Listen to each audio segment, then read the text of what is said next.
Hello and welcome to another DJ Force 10 in Conversation podcast, episode 126. My special guest on this episode is Matt. He is the frontman from the band, or one of the frontmen from the band, From Ashes to New. They have just released a brand new single called Panic, which is perfectly timed for our current sort of surroundings and whatnot. The video is pretty cool as well. We talk about a lot of stuff in the interview. It's quite a quick one, actually. I was quite surprised of how much we got covered in such little time on it. But I'm not going to spoil anything, but do go check out their music. They've got a couple of things they're doing during the pandemic that are really cool. And yeah, it's just all good. Thank you to Royals for yesterday's show. Again, greatly received. Please go check them out. And every other band that I'm doing, go back, listen to every single damn podcast, all the way back from number one with Calling All Astronauts. They've just released a new single as well. Yeah, it's called Give Them a Leader. So go check that out as well if you're into sort of like what do they call it, goth rock kind of thing, like cyber goth type stuff. It's very cool indeed, and it's nice to see them still going. Might try and contact them, see if we can get them on the show again. But yes, I hope you guys, like say, enjoying it. The feedback seems to be generally good. I'm enjoying doing what I'm doing, and I hope you guys are enjoying the content that I'm providing. Please let us know if you are. I'm on the socials. I'm on Facebook, Twitter, and Instagram, all under DJ Force X. That's DJFORCEX. I'm on all those. I'm posting pictures daily. And if any of you are into kind of like the sort of like wargaming, hobbying side of things, I do have another Instagram account called Underhive Tours. It's mainly based around the skirmish game Necromunda. I've basically, during this pandemic, I've been painting all my models, and I've pretty much finished, which is the crazy thing. But do go check them out. I'm just taking photos, dioramas at the moment, because obviously I can't play the game. But also I'm doing Gasland Diaries as well, which is going to turn into another podcast. I think I mentioned it before, but it's going to be kind of a bit more of immersive experience with that one. I'm actually working out fictional writing and things like that, and character development and all that kind of shenanigans. So really flexing my sort of creative muscles during this time, sort of between doing other bits and bobs to keep my brain occupied. So, but please go check us at Gasland Diaries on Instagram as well. I do have Facebook pages as well if you're still on that platform, but yeah, it's just photos. I will, like, when I do release that other podcast, I will let you guys know if that's something you're interested in. But anyway, on to this one. Like I said before, this is Matt from Ashes to New. Enjoy.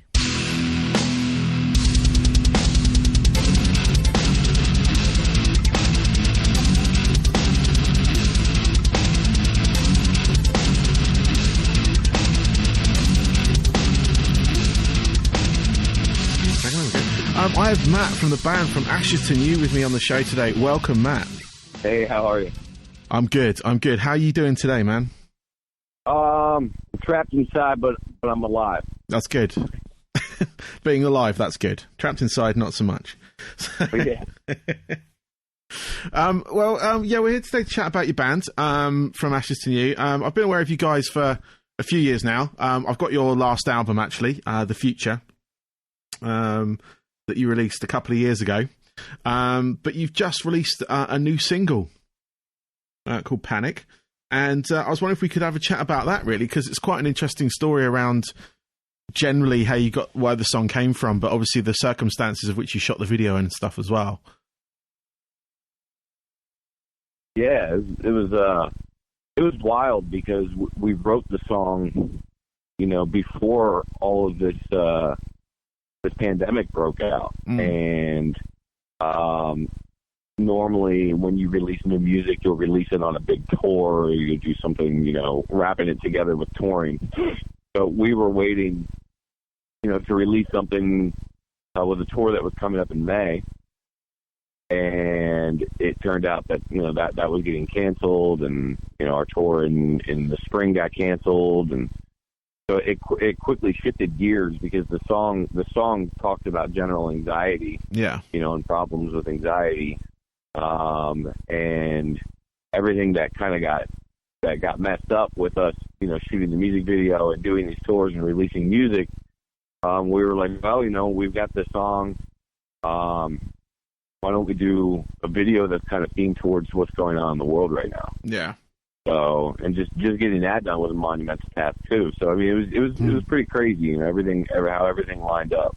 Yeah, no, it was really cool because I really gravitated towards the song because the whole feeling of anxiety and stuff like that. I do suffer from my own sort of like, mental health type things, like especially with anxiety and nervousness and stuff like that.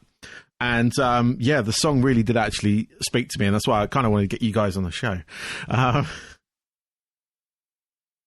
appreciate that, man. Yeah, I mean, it comes from a place that I'm all too familiar with, So yeah. It's definitely genuine for sure.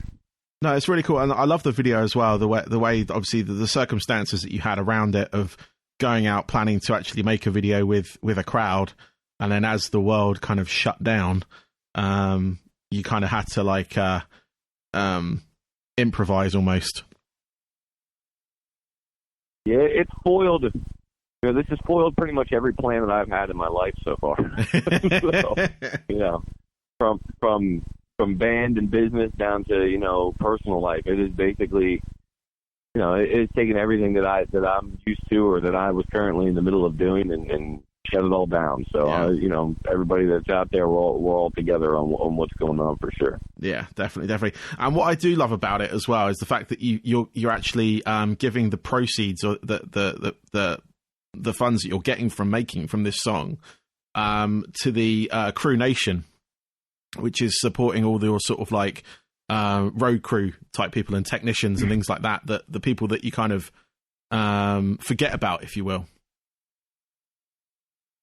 Yeah, I think on the other, it depends on how long this takes. It's scary because being in the music industry is we're kind of the front lines when it comes down to who's the first one's out and then the last one's in, kind of. So, yeah. When this whole thing broke out, the entertainment industry was the first thing to get shut down because we're in front of big crowds. You're around a lot of people. You're traveling around the world, and it's going to be the last thing to go back. So there's a lot of people who depend on this, and me being one of them, and then obviously the crew out there that works with bands. They're the unsung heroes behind the scenes, making sure all of this happens day to day. So we wanted to do something as much as we could to give back to the people who have given us the chance to be able to be on these stages across the world. That's awesome. I've got friends who are road crew for various acts and stuff, or like and that they should be working right now, but they're not. They should be out, earning, what they need to earn for their family and everything. But because everything has shut down, especially like you said, the entertainment industry kind of went first. It's really affecting them. But with something like this set up, I just thought that was really cool. Really cool. Thank you. Thanks, man. Thank you. Cool. So what? Actually, I wanted to bring up as I was sort of like going through some of you guys' stuff. I found your cover of Linkin Park's "Faint" that you did recently, and I thought it was a really good cover, man. I really enjoyed it. Thank you. Thank you. What was the sort of like a story? Because I saw it was very kind of fan centric, in as much as like you're asking the fans what songs that they wanted. How was that born? That one.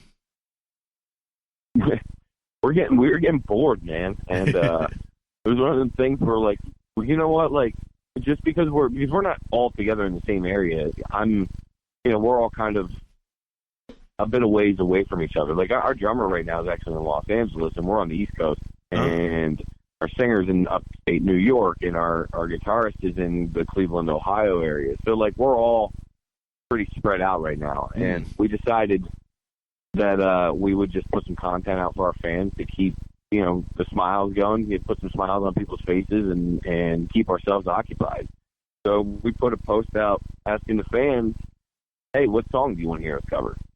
And the number one voted song in the comments was "Faint" by Linkin Park.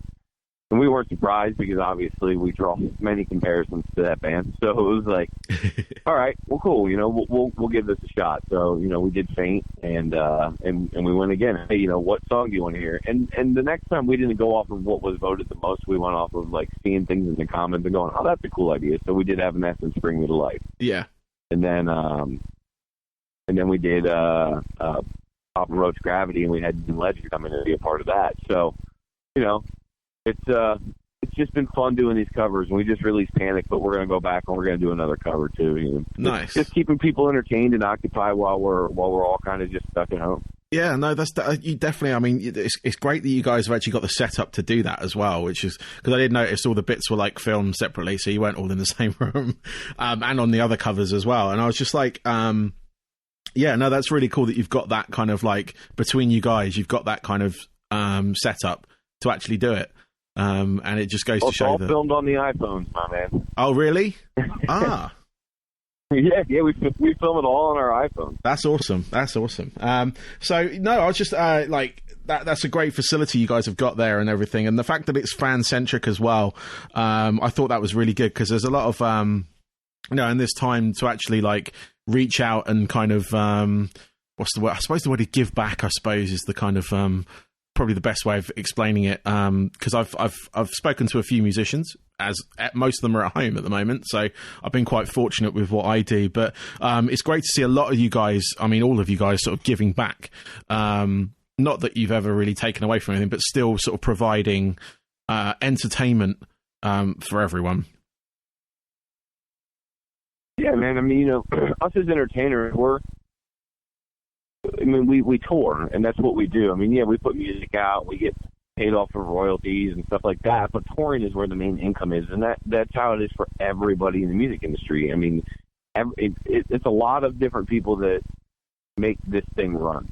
You know, it's a lot of pieces to this machine, and when, you know, the main part of the engine is shut down, everything else stops working too. So that's kind of that's the way that we look at it. We've got a lot of friends.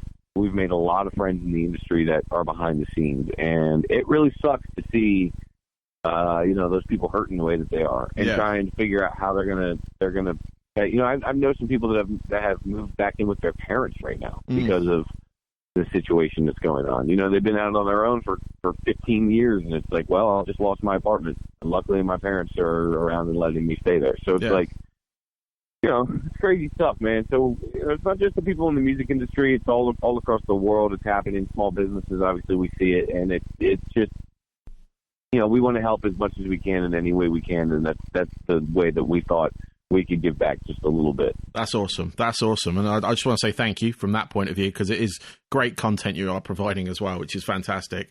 What I want to ask as well is there an album to follow? I know sort of things get sort of put on hold at this point, and a lot of bands that I've spoken to have delayed releases and stuff like that, but do you guys actually have an album like written or recorded already, or are you sort of like waiting to sort of see what happens? No, it's done, and we're super transparent with our fan base because they ask us all the time, like, when do we get the album? And the literal answer is, I don't know. Like, we really have no idea. There's been a lot of speculation, but there's been nothing that's been set in stone. So it's kind of like, you know, everything's different right now. Again, it all usually depends on touring. Yeah. So now that there's no tours and there's no tours in the foreseeable future, we really don't know when we're going to release any more new music. But, you know, we've got a stockpile of it that we're sitting on, and we've got the ability to be able to keep creating these covers. So that's really good. You know, we won't by any means be anywhere short of content. No, that's awesome. So, what obviously, you know, I know a few bands have kind of announced tours later in the year. Have you got any plans, sort of post-pandemic, if you will? I mean, again, it's one of the things we talk about, but nobody knows. You see these reports, and people are like, "Oh, well, you know, maybe everything will go back together in the fall," and that's what I'm hearing is the earliest at this point is the fall for the entertainment industry. But then you see people that are saying, "Well, it could be, you know, fall of 2021." Yeah, and then you have other people that are saying spring of 2022. So nobody knows. Yeah. You know, it's one of them things that you wake up every day and you check to see if you've got an email that's going to make you real happy. Yeah. But, No, that's fair at enough. this point, I haven't got one of them emails yet. Fair play. Well, I've got a couple of questions left for you, Matt, if that's all right, and I can let you get on with the rest of your Sure. day. So these ones are sort of my generic questions, if you will. But what I'm after is what I want to know is your 3 top albums that have influenced you in the musician that you've become. So what are those albums, those pivotal albums that kind of like made you pick up a microphone, made you want to write a song? Let me pick up a microphone. Okay, so Bone Thugs and Harmony, East 1999 Eternal. Nice. Eminem, Marshall Mathers LP. Nice. And Linkin Park, Meteora. Nice. That was nicely rung off there, actually, because usually that one takes a while. But that's good. Those are 3 solid albums as well. Amazing. And finally, what are your what are your hobbies away from music?